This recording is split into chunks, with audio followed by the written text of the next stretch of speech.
Yesu wanga wa mikolo nyonso ye ayebi bomoi nanga ata na butu ata na moi.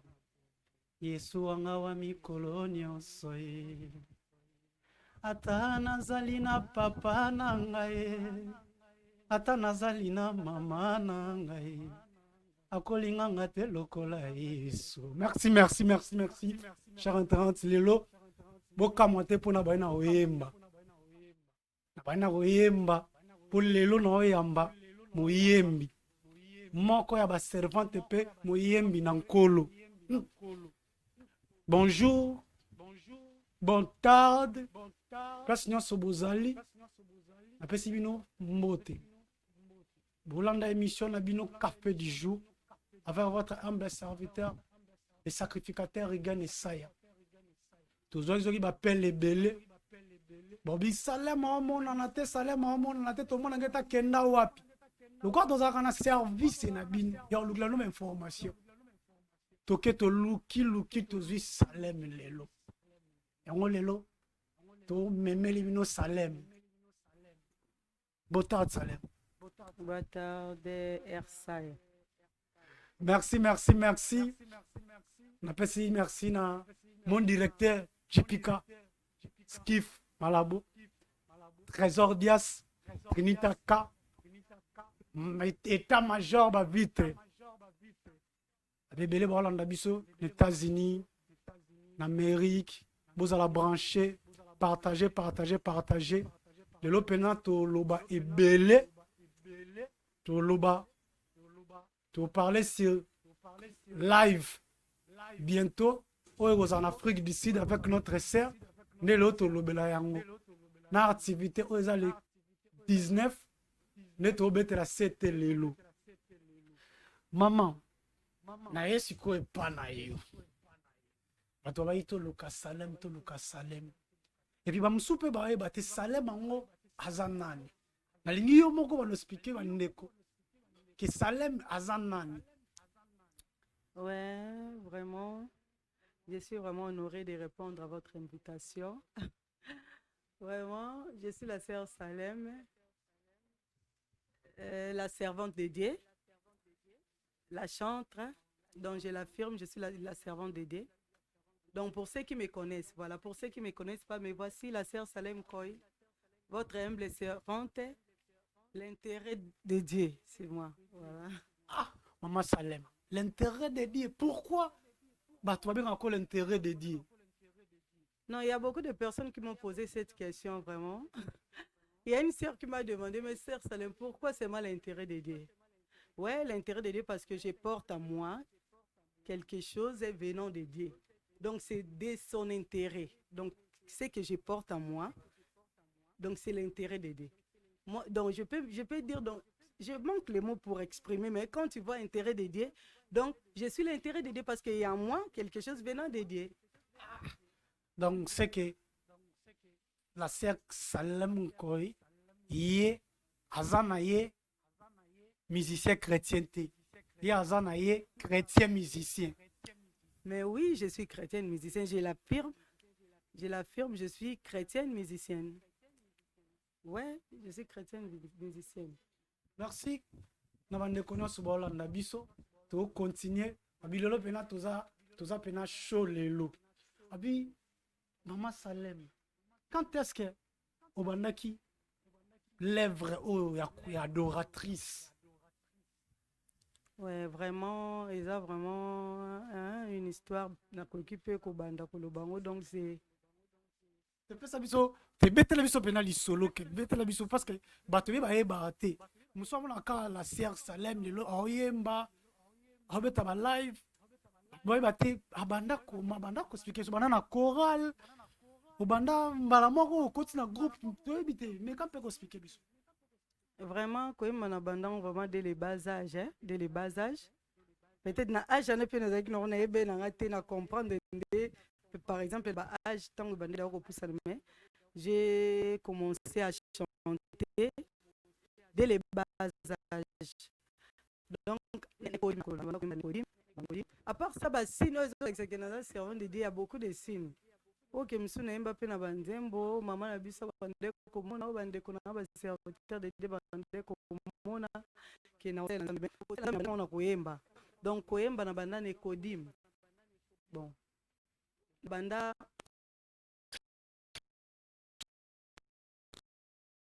na chance personnelle que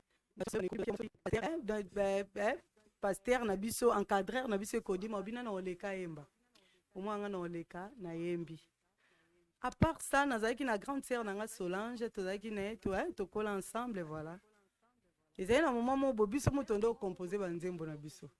Moi to composer banzembo, moi to vandika tondo composer ndeti nzembo mo to composer dans ma vie que j'ai pris avec toi, oui vraiment.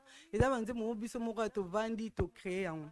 Et à part ça, ezaki na ba kilte mikolo pozaki monsieur Kodim monsieur Esili, wana ba âge ba 8 ans, tant tozonga ndako mwa mama pazo se papa kende kilte ya mikolo mwana landi mama tongo olanda mama e omona modérateur soka zo modéra tuni na noyemba omwa mikolo nyonso bavandi baoleka te mais nga nazalaki vraiment une gamine donanda obanga te donc nazalaki mwa moke mwana leki nazwi micro na bandi koyemba et quand je chantais vraiment bandeki kosala bien mingi bato banda okota vraiment na présence en Nzambe. Donc c'est une longue histoire na kobeta après nde tonde koyemba bongo après komi na moment moko wana ba âge ba 6 ans 7 ans na âge ba 8 ans 9 ans na école primaire nazalaki soki toki bien examen te des examen tozana ba chant ba récitation voilà. Il y a même une amie qui m'a rappelé de ça. Ok na ebaki te nzambe kanda sala na ngola na kutana camarade nanga a rappelanga azobeta ku lisolo et pas fiette nanga keta mama bino ande ko yembezaki na air à chant nga olena leka na yemba nde bato nyonso baoyemba chant nga naoyemba chant wana te nga naoyemba nzembo ka naoyemba chanson naoyemba musique chanson moko eza chrétienne voilà. Bon en plus quand naode koleka naoyemba j'obtenais beaucoup de points plus que les autres so nakoki kose souvenir na nzembo wana nabosa na yango te na nzembo un jour sur les chemins j'ai marché ezalaki nzembo wana na nzembo mo nabosa na te ezalaka nayebi mpe na époque ano oyeba yango bato ya génération na nyonso bayeba kosala succès vraiment makasi ezali nzembo Bartimée l'aveugle fils de Timée assis sur les chemins nayebi bato ebele bayeba nzembo wana nabosana yango te na complexe scolaire di avanga nazali na oleka oka na yembi donc ezalaki da bazele eloko mo ezalaki kati nanga ebandeki kose manifester malembe. Après tant na ekokoma na âge à 12 ans nayebaka nayemba na chorale de chérubin na la gloire de Dieu ka na église na biso la gloire de Dieu donc nazalaki mwana moke koleka bato nyonso bazalaki na chorale donc nande kosala voix ezalaki ténor ouais. À part ça na ba chanson personnelle. Bon, so na bosani te na oloba na oke na parcours ndezalaki malembe voilà. C'est ok moi pour pousser nisco et ça qui ndenge nini déjà 12 ans à partir il y a 12 ans au voyemba na ba école kozala déjà parce que l'élève wana déjà obanda ila parce que et ça li ndenge nini ekoma ti lelo ekomi pe salem mais quand peut éclaircir biso vraiment ya wana na olinga na éclaircir sono beza mulai parce que dans dokende na mdo émission mususu nde to sa pende émission na ndiko beta onde zalaki na 12 ans na yembi na chorale après na ekokondeka na okola kana kati ya musique na kola na kati ya musique na yemba isu na orchestre mo Psaume 150 et sika baza ba frère James Nzamba pambola bango parce que tozalaki vraiment bana mikenga na grande sœur na ngai wana Congo to yemba na Psaume 150 et il est arrivé un moment tant na comme na université na ekokota groupe mo de Saint of Christ tant na côte de Saint of Christ papa Léon que Dieu te bénisse azaki directeur à banque na Congo tozalaki naye yim tazaki chef orchestre na biso voilà. Après to bandi ko yemba na ndenge na eko yangola tant ce qu'on a eko yangola nde sika na eko développer lisusu vraiment musique na eko sa sko carrière solo parce que na Congo na bande na ko yemba mais na sala carrière solo te en Angola nde na bandi ko yemba na sali carrière solo. Merci bandeko ba Hollande partout en Europe en Asie aux États-Unis partout Hollande biso ndeko sengaki hier to zulibini. Est-ce que Mama Salem azaka chantre adoratrice to azape compositrice to okomaka pe to banzembo o yembaka okendaka ozwi nzembo ndeko akomi oyembi. Vraiment, naza pe compositrice. Donc, c'est pas par la grâce du Saint-Esprit. Donc, le Saint-Esprit m'inspire beaucoup. Na komaka pe mbing banzembo na yemba minga mutu na composa yango. Voilà. Maman Salem, est-ce que ozo ko évoluer yo moko to ozo évoluer oza na groupe mo street tiré. To ezaka ke ande bato bazaka ke ayemba ne ye moko soki azuma concert moko asangisi mwa 4 personnes mwa 2 abengi muta drum abengi guitariste aboke bobeti to eza pena groupe street tiré. Non, la sœur Salem ayembaka oui. Ayembaka groupe comme on bande les festins. Bato beye bayebi banda les festins. Bayebi onso ba accompagner te parce que peut-être temps ezwamite. Bala sima l'émission na yo mona banda les festins bakoya bakoyemba. Donc nakolo bana banda album na banda les festins bon déjà la parcours hein.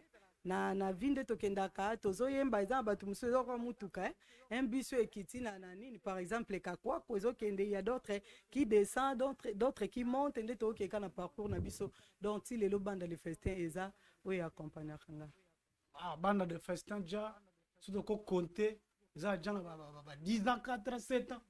Non banda les festins et bandi kala penza te no bon na so no bi kombo ya banda les festins oui. C'est un peu oumel déjà, mais les musiciens, ils ont des canaux, des aratosos qui ont voyagé, ils ont remplacé, ils ont des alliés. Donc, les bandits déjà, oumeli déjà. Et puis, merci, merci, mon directeur JPK, merci, notre trésor Dias, merci, notre Trinitaka, merci, notre état-major. Merci l'évangéliste Serge, partout au Bisso, aux États-Unis, Orlivianga, de Konanga Jivin Sintoya, Lei Mulupepe, Abileye, Apena Biro, Nabisa Kisasa, Ndasi Maramnos na Kisasa. To continue à Maha Salem. Maha Salem, a tout bête à l'issola musique. Là, est-ce qu'il y a un baka penza? Est-ce qu'il y a un baka? Na ba composition na nyonso osala est-ce que ils apina na nzembo moko yo moko so oyembango ayebi miso ba chair de poulobi non ça ya makamususu. Ouais, je peux dire il y a d'autres chansons oui, il y a pas seulement une chanson. Il y a une chanson que j'aime aussi beaucoup oui, mais il y a aussi les inspirations parce que musicien nyonso na invité musicien na Holandanga azarami inspiré pe na yemoko. Voilà, il y a un moment de prière, au côté concentré dans la prière, le Saint-Esprit a Matissio Maloba. Tant Matissio Maloba, peut-être que tu as pu banzembo le na chanteuse. Voilà, les ana banzembo et tout chakanga vraiment. Oui, on a yemba on peut dans la carte moté mananga voilà. Est-ce que Masalem c'est la biso atama mistura mo ya moi ndam mo mi baleta okangisi. Comment bato bala poto partout ba benga biso na WhatsApp ba okoma bana posa bayoka Masalema oyemba. Voilà la linga nzembo mingi na koyepe koyemba ngo. Tant na yemba nzembo yo natala parcours nanga natala kesika na wuti natala kesika na okende parce que la vie chrétienne c'est une vie surnaturelle hein. Il y a le bénéfice, il y a les fruits, il y a les combats. Donc, il y a tout. Quand je chante cette chanson, je vois aussi les obstacles qui étaient devant moi. Je vois mon passé, je vois aussi comment je marche avec Dieu. Zila eleki molai, zila eleki mabakue, zila eleki molai, Yesu simbanga zila eleki molai, Yesu zalangai, Yesu eo, Yesu zambe nanga oya oya oya. Ngana tamboli mosika ngana tamboli mosika ngana tamboli molai ngana utinde mosika elongo na mikumba mikumba yango nde nini koto salilo bana yo kote ba promesse na yo kati na bomoi na ngai Yesu Yesu zambe nanga oya oya oya oya.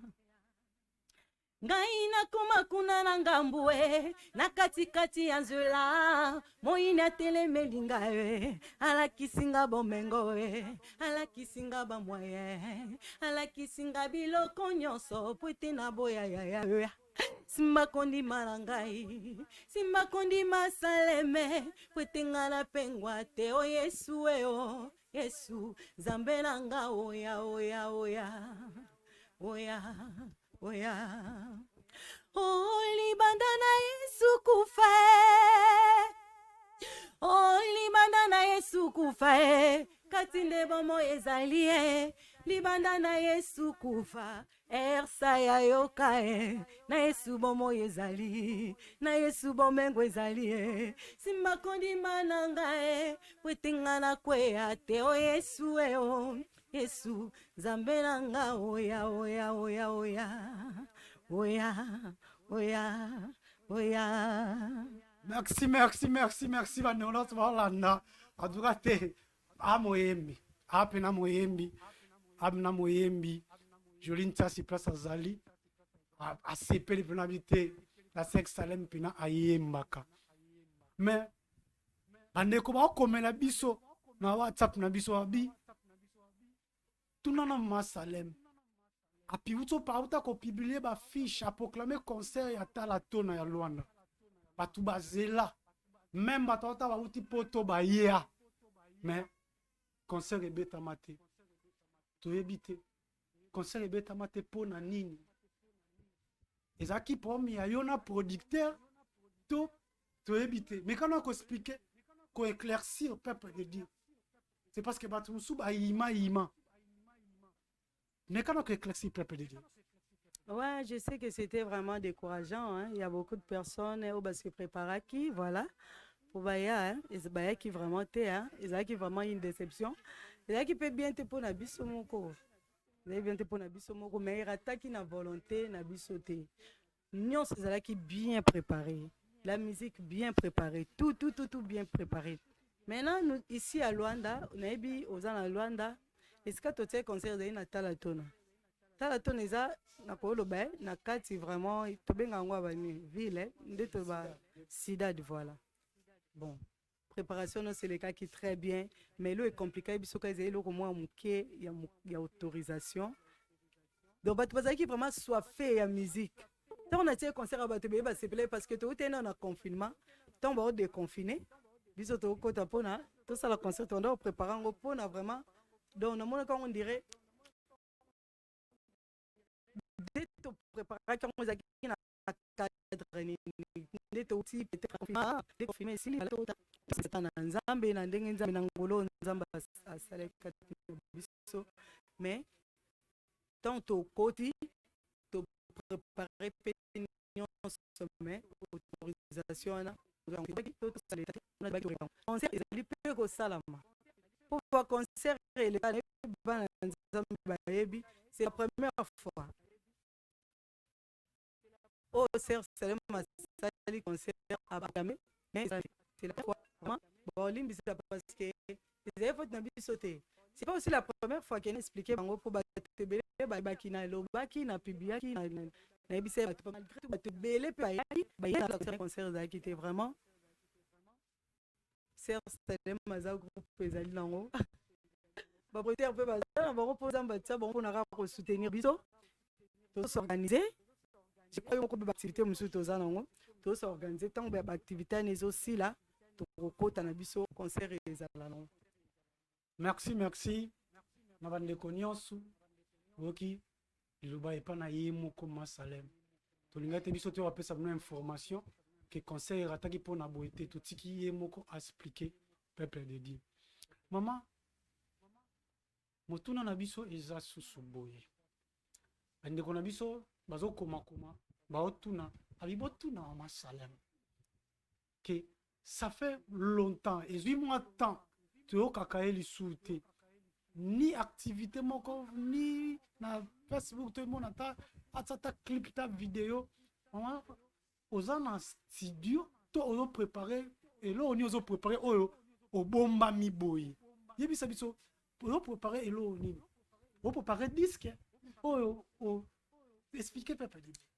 Hein, voilà, peuple de Dieu, ouais. On a quoi expliquer, bino. C'est celle ma bungi d'été, aza. Yo, toza no. nga ozalanga me na na public to na actualité oza te. Bon, ça, on a vu, bon, parce que, bah, tu vas appeler, bah, quelque chose qui se prépare. Il y a quelque chose qui se prépare, oui, peuple de Dieu. Il y a vraiment quelque chose qui se prépare. Il y a un album qui est déjà prêt à terminer, ouais. Il y a un album. À part ça, c'est le mot quand même, éviter. Parce il y a d'autres chansons, auto ça, là, il y a urbain, pardon, parce que, pardon, non, hein, urbain, donc musique urbaine, voilà. Et les kanango. Ouais, nous, c'est ça, on a pour le coup, Nzambe. Donc, baba, nan, ba malaria, et ça, la marato, ça, la banzembo, ba nini, les kaka, to, bon de l'Nzambe, pour na monde, pour na peuple, na biso, en plus, na coronavirus, onde, to, bele l'Nzambe, le quoi, biso, Nzamba, c'est la biso, grâce à koyemba, ko exprimer, ko bon de akana, le yembo, to yembi na biso. Je crois que la musique a et qui on a évité peut-être que tu me soucies, monaki ou soit mona été. Na kasi yo te na parole te nazonga parce que bi eza na eloko mo oyo se préparé eza single to eza album mobimba. Il y a un album qui se prépare, voilà. Il y a aussi une chanson Yoshua que je venais de lancer la fois dernière. Ouais. Il y a une chanson Yoshua qui est déjà sur YouTube. Il y a beaucoup de personnes, beaucoup de vies. Yeah. C'est ça. Donc il y a une chanson. Donc c'est un album. C'est un album, voilà, que nous sommes en train de préparer. Bientôt, ça sera sur les marchés. Ouais. Bon, nous sommes là, nous sommes là. Tu sais, je suis née pour adorer, pour chanter. Même si bon mon silence, bon mon aime sous silence na télévision, soit album et bimité, mais tozo yemba, to na l'église tozo yemba, tozo na activité, tozo ça là. Donc la sœur Salem est là. L'intérêt de Dieu est là. Toujours à l'œuvre de l'Éternel, je suis toujours à mon poste. Toujours à l'œuvre de l'éternel toli toyeba album yango se préparé eza ya combien de titres? Oui, album il y a du titre, hein? Du titre. Parce que toyi kozwa mwa bakombo ya batitre banzembo yango mwa eza 10 titres pesa biso ata mwa 3 titres mwa 4 mwa 4. Ouais, titre album Eza, Jésus-Christ est mon mari juste et fidèle. Donc Yesu nanga mobali ya libala. Donc Eza yango wana. Donc mobali ya libala waza fidèle quoi. Voilà.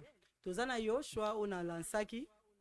Il y a aussi So Jesus en portugais toyembi zouk donc na kati na Yesu. Il y a aussi Yesu abiki singa na liwa. Quand je chante cette chanson, je vois les combats, non mon a des difficultés na wuti nango, non mon a des preuves na wuti nango.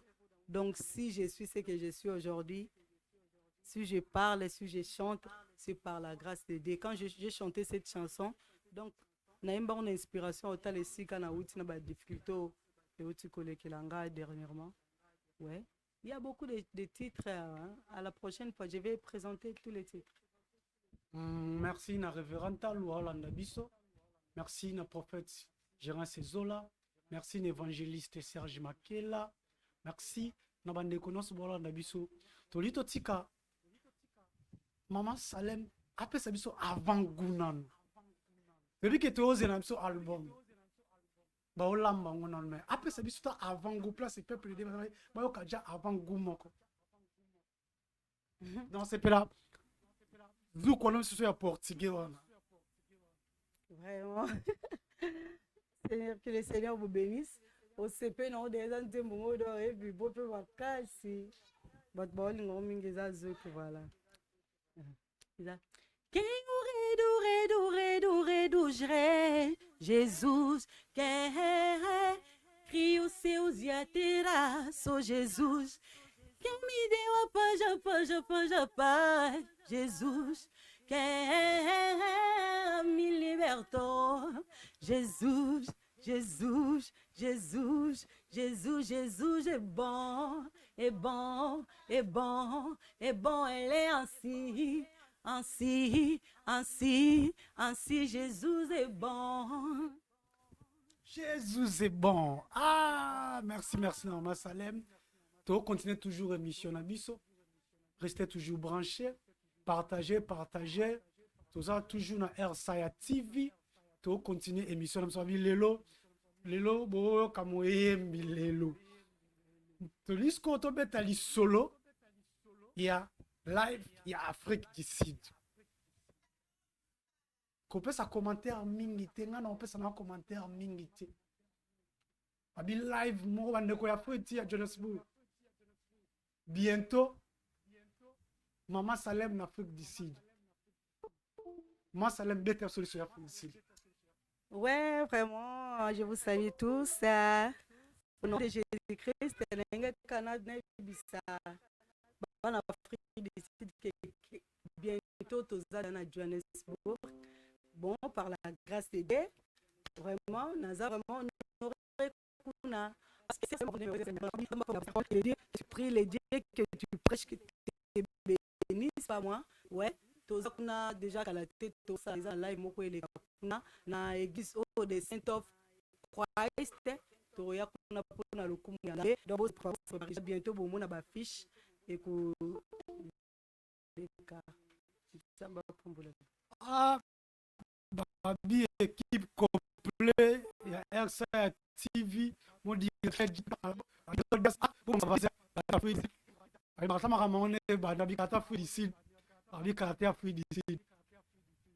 Maman, tu limite to beta sous l'issue à Luanda.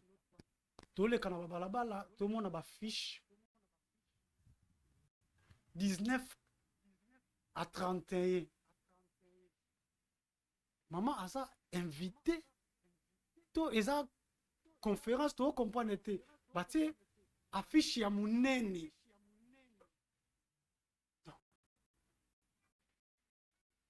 Mais quand on peut expliquer ça?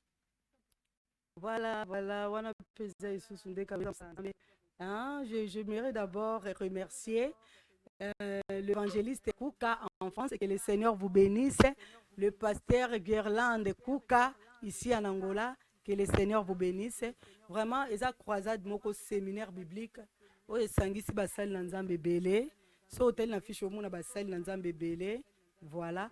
Donc la sœur Salem azaka invité. Oyo akoyemba na groupe donc ba sepela ki ba invité nga. Donc les amsala ils ba sepela été dans Nzambe mutatie ba wakier parce qu'il faut valoriser l'œuvre de Dieu hein. Son obi que ba sepela c'est comme si mutuye moko avandika non. Non, le pasteur m'a dit donc il était convaincu qu'il n'a participé na convention na séminaire pour kozala na congolaise. Je profite aussi pour cette occasion à inviter il y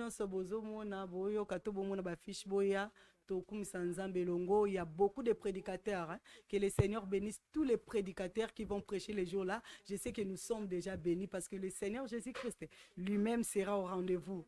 Dans Nzamba Pambola Basel dans Nzambe Nyonso dans la zone humble servante au nom kenena sala nanga kaka musala ya Nzambe.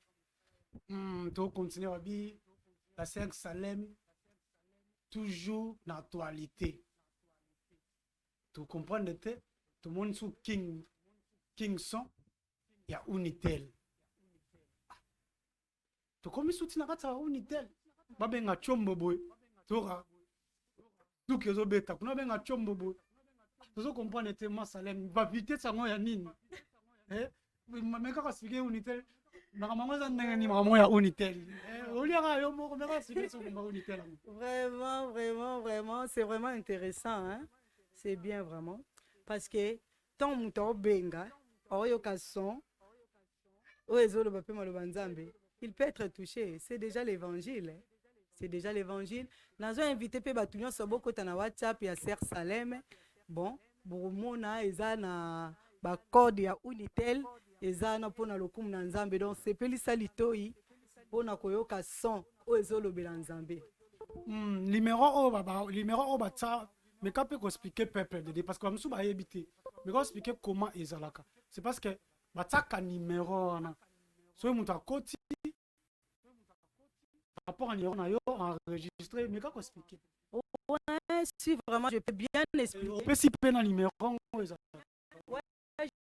peux donner les numéros mais c'est parce que des choses qui sont là pour que tu vois c'est pas longtemps on a peu mais on appelle ce numéro. 943 73 13 96 943 73 13 96. Tango kota na WhatsApp omona na odete na otia nyonso. O palingi bon okoki obenga obenga toc d'espera esonaka. Tango esoni après moko a expliquer pe nyonso. Donc c'est très facile.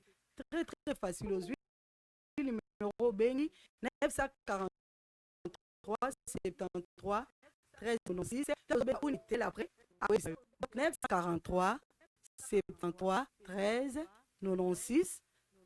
Tango kobenga unitel ye moko aza mieux placé, donc nyonso bino boyebi unitel aza déjà aza réseau moko ya munene Angola. Ye moko tango oza banzembo yebi nda planifier pe expliquer ba client ndenge nini Borosala pour un toc d'espéra. Donc c'est très facile. Si je peux encore répéter pour la meilleure compréhension, 943 73 13 96.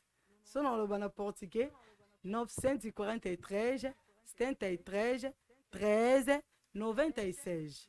Donc tant que Barobenga unitel ye moko kolakisa bango ndeni na obeta code pour la Sœur Salem a comme sonner dans téléphone boyoka œuvre ya Nzambe à travers l'appel. C'est vraiment une bonne chose. Maman Salem, les amants de Kebele, Hollande biso, bazan à Portugal, bazan à Brésil, nous bazan Angola, bah yebi vraiment lingala te. Ce qui Maman Salem a communiqué, on peut expliquer, qu'on peut ça un mot de la fin, na bandeko bazan à Brésil, bazan à Portugal, bazan à Mozambique. Balanda biso. Ouais, tu as cumprimentar todos servos de Deus no Brasil. Tu aproveitar para cumprimentar a irmã Lourdes, irmã Solange, o pastor Paulo, que Deus vos abençoa. E fica todos os dias conectado. A irmã Salem está lá, a serva de Deus está lá, todos os dias na obra de Deus. Que Deus vos abençoa. Merci. Tu continues toujours na bandeko ba koma bandeko ba koma tu na zadja na batebele ba na ligne. Merci na bino non partager vous abonner na chaîne na sur RSaya TV pour avoir information nyonso. Mise Maman Salem na tikela o micro. Tikelo micro pena o wandi na okoyemba ata pendant 5 minutes net on va bandeli liboso c'est ko sala nga mistura mosala nga mistura te okoyemba moi 3 titres on va no comme ça moi ndam toka Maman Salem ayemba on se dit c'est le peuple de basepi là. Amen.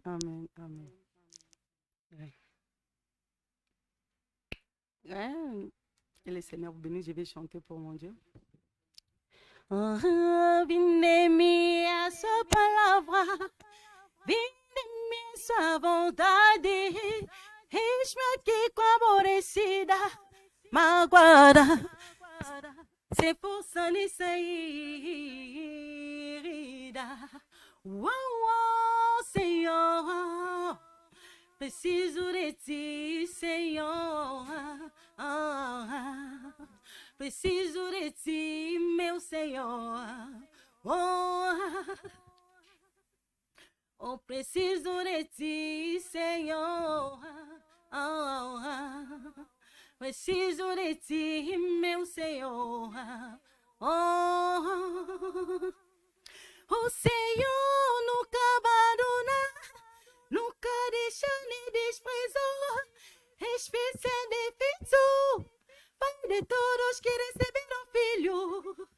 Olha-os para mim, olha, preciso de ti, Senhor. Preciso de ti, meu Senhor. Preciso de ti, Senhor. Preciso de ti, meu Senhor. Gaina zala pusara yoe, nazana pusara yoe, navo moi nagai, nazana pusara yoe, Pona mosala na yo, nazana posala yo, Yahweh, Yahweh, Yahweh, yeah. Ona libota na ngai, Yesu nazana posala yo, Pona vina ngai, Yesu nazana posala yo, Yaka, yakokamba ngai, Yesu na posala yo, eleki motema nanga, nanga, oh, précis aurais-tu, Seigneur, oh, précis aurais-tu, meu Seigneur, oh, oh, yes, yes. Cette chanson, ouais, je l'ai chantée en portugais et en français, ouais, na lingala, non sonné biké, pas comprendre, que l'oroni sert c'est les malines koloba, voilà. Merci, merci, merci. Bandeko balandi nyonso partout bozali. Bandeko ba accompagner biso na début na biso. Tokende déjà na moi ko chite. Mais avant tokende na ko deuxième partie na biso. Na ina remercier bandeko nyonso baza po ba komela biso. Merci. Merci na Trinité Taka. Bi solingo suma mutuka. Sopo lingoteka mutuka. Luka Catherine kana kini wana ali yene ko ita major ba vitre lei mulupepe yem simbi basa kini modérateur Jipita Malabo réalisateur Trésor Dias Joline Tsasi Mamobutu lei mulupepe toujours abi révérend Talou prophète Jirens Pessimino merci pour bondimaki ko soutenir biso na musala oyo tolekisi ko na deuxième partie na biso na biso to benga ngo portrait za nini portrait eza ke totika artiste to invité Ami Lobela yemo Ami Lobela yango siko to passer na deuxième partie na biso to tikela artiste Ami Lobela azanani asaka nisopo oyemba yemta oyemba aoyemba akoloba totike bina espace à s'exprimer na ma question msuyo biso tuna kiete yemoko a répondre au petit micro.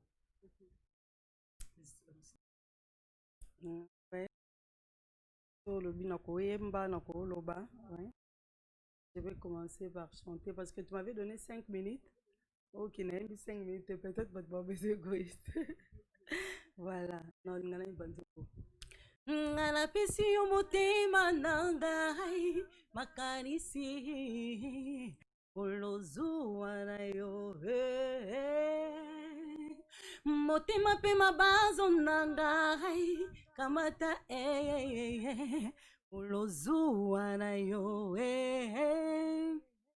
motema nangai mabanzo makanisi nangai zwana yo motema nangai mabanzo pe nyonso yangai olozwana yo ngai naluki butu mobimba ngai nazwi te kololoba na yo nabundani butu mobimba ngai nazwi kote oh maloba na yo yanguya nakobwaka monyama